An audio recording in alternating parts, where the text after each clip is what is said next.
loosen up, feel up to, chill out, up to one's ears, swerve, black out, hands full, feel like। बहुत useful phrases हैं ये, इनका meaning आपको जरूर पता होना चाहिए। तो बहुत यूजफुल वर्ड्स और फ्रेजेस आप इस वीडियो से सीखने वाले हैं। इस वीडियो को एंड तक जरूर देखना। मैं इनको समझाने के लिए सिंपल डेली लाइफ से रिलेटेड जो बातें होती हैं हिंदी में, उन हिंदी सेंटेंसेस को बनाकर इन वर्ड्स और फ्रेजेस को आपको यूज करना सिखाऊंगा। इन सब एक्सप्रेशंस को आप यूज करना इस वीडियो में सीखेंगे और अपनी इंग्लिश को और इम्प्रूव करेंगे। As the name of the channel suggests, let's improve English.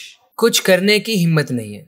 अब ये मैं उस सिचुएशन की बात कर रहा हूँ, जैसे कि मेरी तबीयत खराब है, मुझे बुखार है, भाई मेरी कुछ करने की हिम्मत नहीं है, अभी मुझसे नहीं किया जाएगा। तो जब इस तरह की सिचुएशन है ना, तब आप बोलेंगे I don't feel up to doing anything. I don't feel up to doing anything. याद रखना है, सिचुएशन बहुत मायने रखती है, बहुत ज़रूरी है। जैसे अगर कुछ इस तरह का भी होना हो सकता है ना कि उसमें कुछ करने की हिम्मत नहीं है, वो डरपोक है, तब वो सिचुएशन अलग है। हम कहेंगे he does not have the courage to do anything. लेकिन यहाँ पर जैसा कि मैंने आपको बताया, यहाँ पर सिचुएशन अलग है कि जैसे मेरी तबीयत खराब है, या मैं थका हुआ हूँ, या मैं इस वक्त परेशान हूँ, इस वक्त भाई मुझे कुछ नहीं करना, मुझे कुछ करने की हिम्मत नहीं है, मैं तो सो रहा हूँ। I don't feel up to doing anything. तो यहाँ पर वो जो हिम्मत है वो फिजिकल, मेंटल, कैसी भी हो सकती है। हो सकता है मैं इमोशनली इस वक्त बहुत डाउन हूँ, तो अभी मेरा मन नहीं कर रहा है, मैं मुझसे नहीं होगा, मेरे में हिम्मत नहीं है, ये हो सकता है। या फिजिकली मैं थका हुआ हूँ, नहीं होगा, हिम्मत नहीं है। तो उस तरह से आपको इसे यूज करना है, feel up to doing anything. I don't feel up to doing anything, कुछ करने की हिम्मत नहीं है, मुझसे तो होगा नहीं। अब एक और एक्सप्रेशन होता है, उससे इसको कंफ्यूज नहीं करना है। आपने शायद सुना होगा feel like doing anything. I don't feel like doing anything. तो इन दोनों सेंटेंसेस में डिफरेंस क्या है, क्या आप समझ पा रहे हैं? समझना बहुत जरूरी है। फील लाइक डूइंग एनीथिंग का मतलब है यहाँ पर हम अपने डिजायर की बात कर रहे हैं।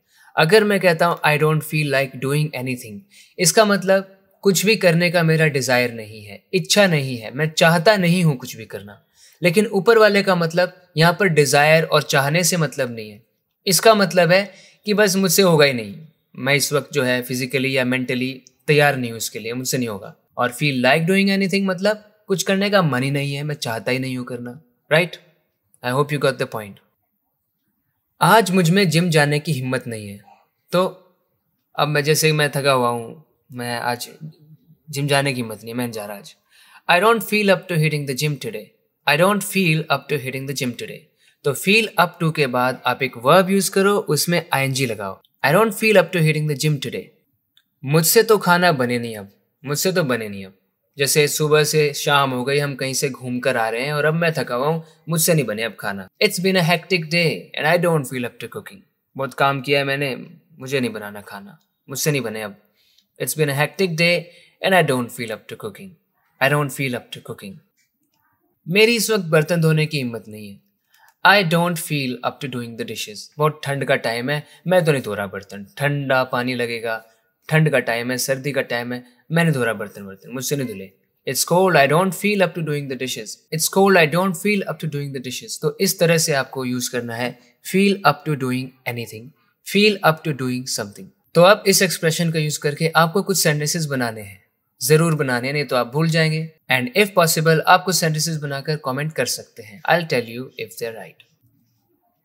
ज्यादा चिंता मत करो, थोड़ा खुल जाओ, क्यों इतना सोच रहे हो? ज्यादा चिंता मत करो, ज्यादा मत सोचो, खुल जाओ ना, एकदम फ्री हो जाओ। तो इंग्लिश में कहिए लूसन अप, लूसन अप।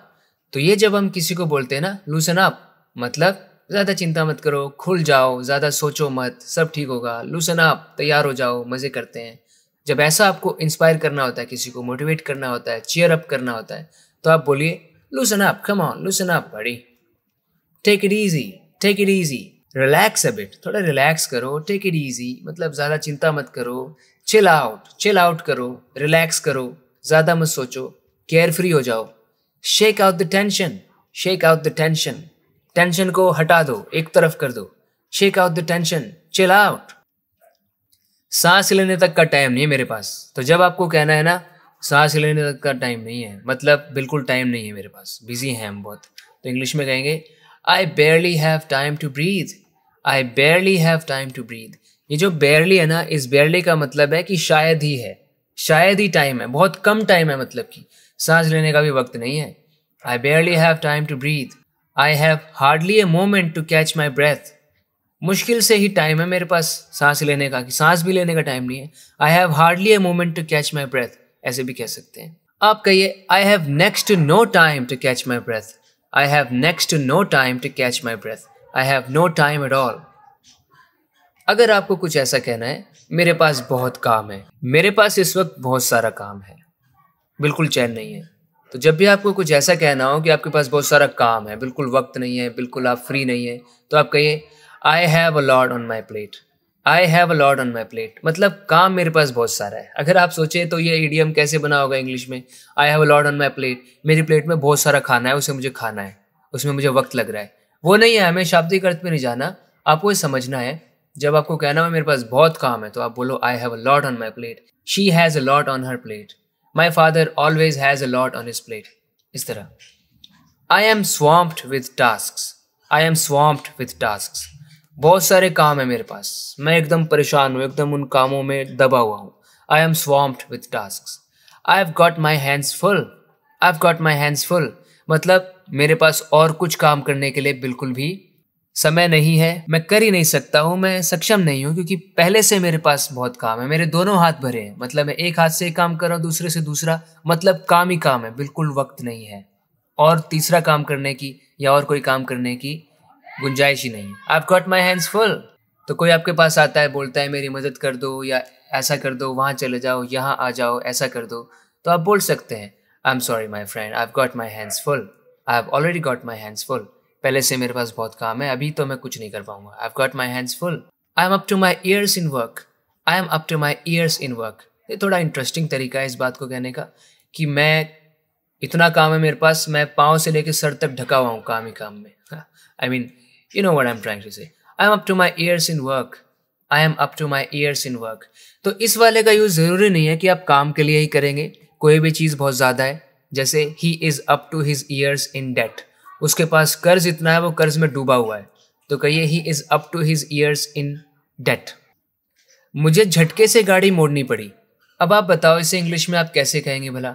मुझे झटके से गाड़ी मोड़नी पड़ी, एकदम मोड़नी पड़ी, तो इंग्लिश में कहिए आई हैड टू स्वर्व। जी हाँ फ्रेंड्स, ये वर्ड ही अपने आप में ये मीनिंग कैरी करता है कि अचानक से मोड़ देना, with a jerk, like all of a sudden.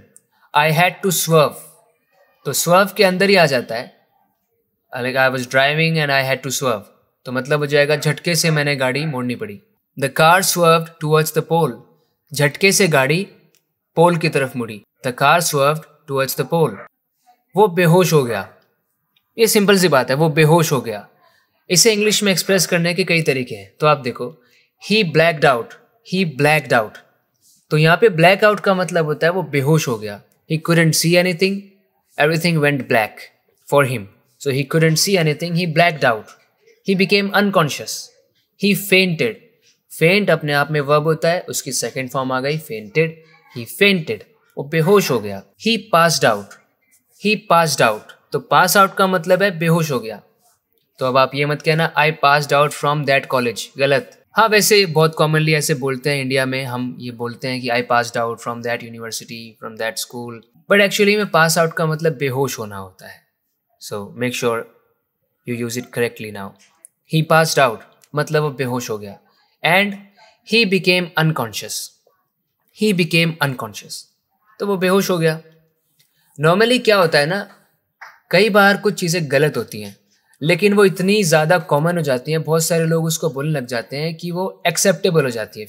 फिर आप वो बोलो, कोई फ़र्क नहीं पड़ता। मतलब कुछ मिस्टेक्स को भी जब बहुत कॉमनली यूज़ किया जाने लगता है तो वही एक्सेप्टेबल हो जाता है, फिर वो ज़्यादा मायने नहीं रखता। Specially when we are talking in terms of speaking, जब हम स्पीकिंग की बात कर रहे हैं, राइटिंग की बात नहीं कर रहे हैं, कोई एग्जामिनेशन को प्रिपेयर करने की बात नहीं कर रहे हैं, तो स्पोकन में हमें बस बताना होता है सामने वाले को हमें क्या कहना है। बहुत ज़्यादा पॉजेज नहीं होने चाहिए बीच में हमारी स्पीकिंग के, और हम कॉन्फिडेंटली बात करें, दैट्स इनफ। मुझे पूरा विश्वास है आपको ये वीडियो पसंद आई है तभी तो यहाँ तक देखिए।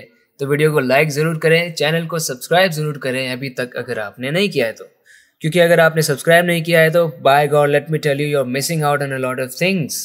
तो सब्सक्राइब ज़रूर करें, अगर आपको हेल्पफुल लगा है ऑफ कोर्स तो सब्सक्राइब करें, नहीं तो आपकी मर्जी। बात करते हैं अगले वीडियो लेसन में। Till then take care and bye.